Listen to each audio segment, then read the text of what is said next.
Bonjour à tous et à toutes et bienvenue dans cette nouvelle édition des Chroniques Indies. La Ring of Honor est à l'honneur aujourd'hui puisque nous allons pronostiquer le show de la Ring of Honor Anniversary 16 qui se tiendra le 9 mars prochain à Las Vegas dans le Nevada au Sunrise Hotel.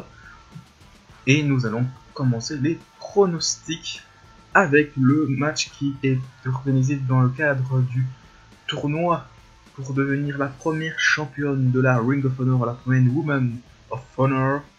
Il s'agit de l'opposition entre Sumi Sakai et Anna Kimura qui vient de la fédération japonaise féminine, la Stardom, qui est une grosse fédération au pays du soleil levant. Et je vais vous dire tout de suite pourquoi ce match est en premier, parce que c'est le match où je ne connais aucune des deux lutteuses. Je ne connais pas leur parcours, je ne connais pas leur importance au niveau du circuit indépendant. Et le fait que la Stardom envoie une de ses lutteuses, on voit encore que la Ring of Honor est une fédération qui compte et elle fait venir des lutteuses dans le cadre de son tournoi féminin de la Stardom et encore aussi de la Chimère avec qui elle travaille conjointement. Et moi je vois une victoire de la lutteuse de la Stardom, Anna Kimura, parce que voilà, c'est juste pour capitaliser la venue de la japonaise sur le sol américain, et pourquoi pas qu'elle devienne championne de la la première championne de la Ring of Honor, je ne sais pas. Voilà, moi c'est pas un tournoi qui m'intéresse plus, on verra dans les semaines à venir. On sait que Emma, l'ancienne Emma de la WWE, sous le nom de Tenille Dashwood, son vrai nom, est dans le tournoi, et elle a remporté son match. Elle est déjà qualifiée pour le deuxième tour. Pour moi, je reviens au match en pronostic. Je vois Anna Kimura pas tomber. Et on enchaîne avec le match qui opposera Marty Scurll face à Punishment Martinez, qui est un match pour devenir challenger numéro 1 pour le titre de la Ring of Honor. Le membre du Bullet Club fait face à Punishment Martinez, qui est passé lors du Final Battle, le dernier high pay-per-view de la Ring of Honor, à côté du titre TV, qui était à ce moment-là remporté par Salai Sion, qui avait battu Kenny King en finale. Et voilà que les deux hommes, l'anglais et l'américain, s'affrontent pour devenir le prochain challenger au titre Ring of Honor. Même si voilà, Marty Scurll est très bon sur un ring, j'aime bien mon Marty Scurll. Il a vraiment son rôle de The Villain qui est excellent et qui est vraiment important au niveau voilà, du club et du Bullet Club, et qui est voilà, pris dans la tempête du Bullet Club aussi, lui qui n'actionne pas les agissements de Cody Rhodes sur Kenny Omega. Et je vous rappelle que Cody Rhodes fera face à Kenny Omega non pas à Anniversary mais bien à Super God of Honor 12, petit aparté. Et Marty Scurll fera face à Punishment Martinez pour devenir challenger numéro 1 titre de champion de Dalton Castle. Je vois bien Marty Scurll. Je vois bien Punishment Martinez parce que voilà, c'est un bon produit Ring of Honor, même si Marty Scurll n'a pas besoin de ce match pour devenir challenger au titre de champion du monde. Je vois bien Punishment Martinez défier Dalton Castle d'ici Super Card of Honor 12 le 7 avril prochain. Et je vais aller dans ce sens. Je vais aller dans le sens où je pense que Punishment Martinez est, je pense, le prochain challenger du titre de la Ring of Honor. Marty Scurll, lui, aura peut-être d'autres occasions. L'ancien champion TV de la Ring of Honor aura une autre occasion peut-être de défier Dalton Castle. Il n'y a rien de vraiment décisif. Punishment Martinez, ce moment, c'est un instant, et moi j'y crois. Et il montre des qualités incroyables sur le ring. Et voilà, moi je vois Punishment Martinez par tomber. Et on enchaîne pour le match qui opposera Cody face à Matt Taven, le soi-disant nouveau leader du Bullet Club Cody, face au leader de The Kingdom, Matt Taven qui est ressorti en décembre dernier d'une victoire face à Will Ospreay. Quand même, c'est quand même un match assez cool, l'opener du Final Battle 2017. Et Cody Rhodes, lui, sort d'une défaite où il a perdu sa ceinture face à Dalton Castle. Et depuis, il a mené un putsch au niveau du Bullet Club. Et maintenant, il a exclu Kenny Omega lors lors de The New Beginning, et après que Kenny Omega ait perdu sa ceinture face à Jay White, où j'en avais parlé dans une chronique Indies, et là Cody Rhodes fera face à Matt Taven dans un match où je pense que Cody Rhodes va gagner ce match face à Matt Taven, parce que c'est le plus important de construire Cody Rhodes fort et important face à Kenny Omega. Une défaite face à Matt Taven n'arrangerait rien, et Matt Taven, ça ne impactera pas trop face à Cody Rhodes. La rivalité va peut-être se poursuivre avant le match de Cody Rhodes lors du WrestleMania Weekend, mais je pense que la Ring of Honor est assez maligne pour laisser gagner Cody Rhodes et ainsi construire Cody Rhodes comme un gros challenge pour Kenny Omega lors de Supercard of Honor 12. Je pense que voilà, c'est pas le match qu'on va retenir de la soirée, mais voilà, on verra si la Ring of Honor est maligne ou pas. Mais moi je pronostique Cody Rhodes par tomber. Et on enchaîne avec un match simple qui opposera Hiromu Takahashi face à Flip Gordon, un match purement dans le style de poids moyen qui opposera deux flyers qui se sont croisés le fer lors de la tournée japonaise de la Ring of Honor, lors du Honor Rising. Et voilà, Flip Gordon, que je vois bien gagner ce match face à Hiromu Takahashi. C'est un beau match, un match de spotlight, un match de spotfest aussi, qui va montrer les plus grosses prises des deux lutteurs dans le pur style junior heavyweight. Et je vois une victoire de Flip Gordon sans réelle grosse surprise, même si je vois un match excellent, un possible show stealer dans la carte. Et je vois pas Hiromu Takahashi gagner, voilà, c'est chouette de sa venue, mais je vois bien Flip Gordon gagner face aux japonais, et peut-être pourquoi pas aller se diriger vers la ceinture TV de Kenny King, qui lui n'est pas sur cette carte. Vous avez remarqué que Kenny King ne défendra pas sa ceinture lors de Anniversary 16 si d'ici la fin de la semaine aucun match n'a été officialisé. Mais tout peut encore arriver. Et on enchaîne avec le match qui sera pour les Ring of Honor 6-Man Tag Team Championship, qui opposera les Young Bucks, Matt Jackson, Nick Jackson et Young McPage face au So Called Uncensored, Christopher Daniels, Frankie Kazarian et Scorpio Sky pour les ceintures 6-Man dans un Vegas Street Fight, donc un match sans disqualification, sans décompte à l'extérieur. Le seul gagnant de gagner et de faire un tombé ou une soumission dans le ring. Voilà, moi c'est l'un des matchs que je n'entends moins, parce que voilà, j'aime bien les Young Bucks, l'équipe de Young Bucks, avec les Young Bucks et Hangman Page, et j'aime bien Christopher Daniels et Frankie Kazarian. Je l'avoue, je connais mon Scorpio Sky, mais ça peut faire un bon petit match. Et c'est pas des manches qui sont sur un ring, et c'est des très bons lutteurs, mais je ne suis pas hypé par ce match.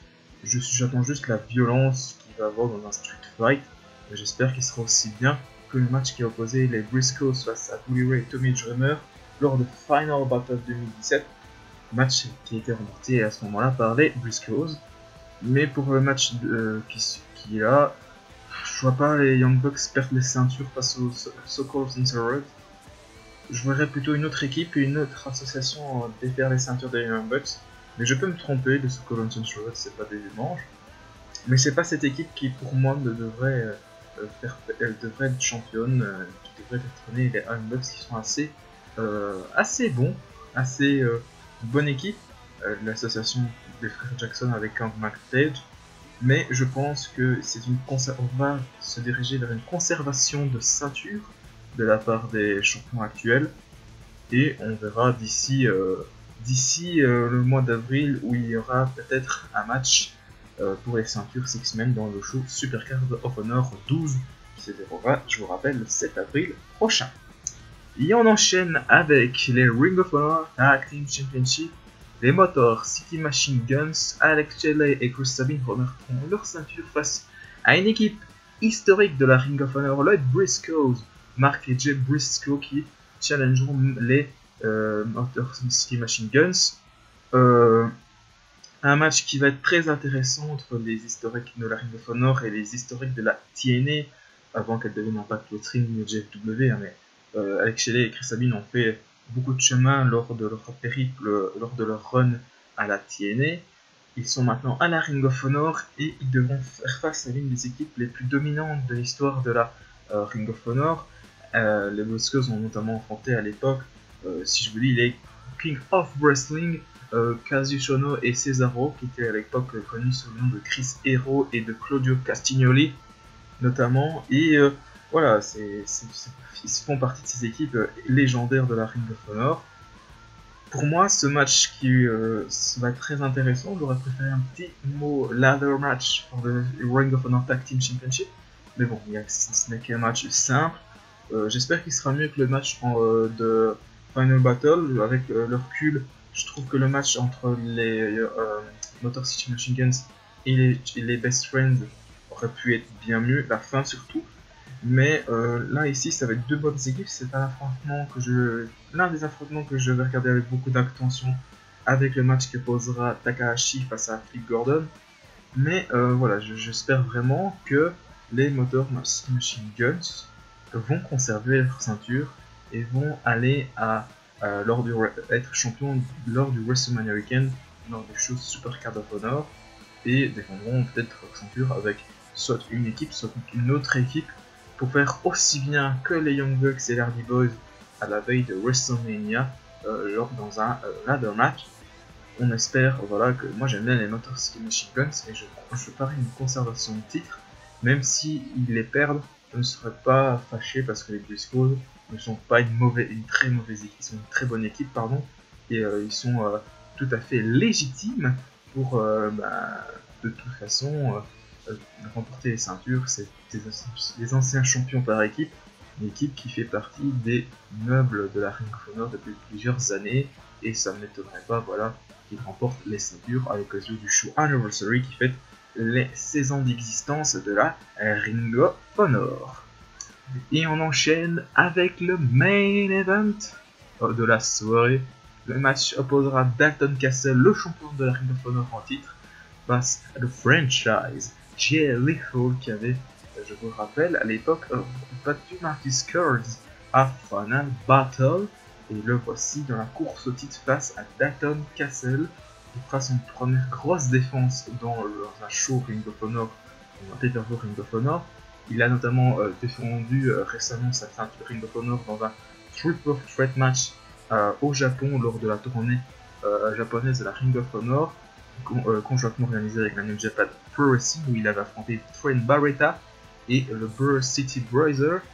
Ce dernier a été ajouté parce que Trent Barreta était blessé au niveau pectoral. Il a quand même participé au match, mais disons que le Burr City Bruiser était là plus pour soulager Trent Barreta du match, et Dalton Castle bien évidemment a conservé cette ceinture.